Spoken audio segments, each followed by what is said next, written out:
आज नगद कल उधार अशा बऱ्याच किराणा मालाच्या दुकानावरती तुम्हाला ह्या पाट्या बघायला मिळाल्या असतील. काल परवा तर मी एका क्लिनिकच्या वरती ही पाटी बघायला मिळाली.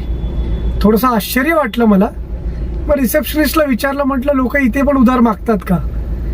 तर म्हटले सर इथे उधार नाही, उधारांची मोठी यादी होती, त्यामुळे आतल्या सरांनी आमच्या हे पाटी लावून ठेवली आहे की आज नगद कल उधार म्हणून.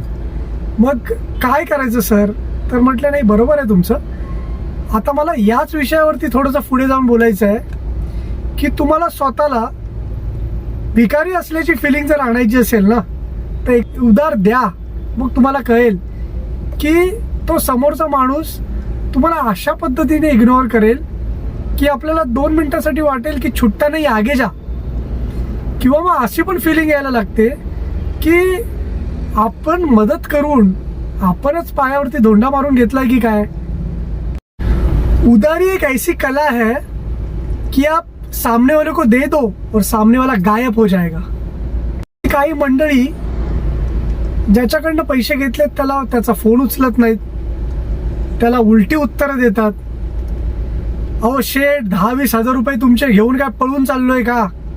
काही लोक तर अक्षरशः असे म्हणतात की देतो ना, 10 वेळा फोन करायची गरज आहे का?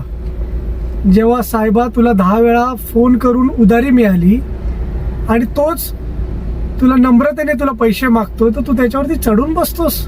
असल्या काही थोड्या लोकांमुळे खरंच गरजवंत असलेल्या माणसाला पैसे मिळत नाहीत आणि त्याची परत द्यायची इच्छा सुद्धा असते.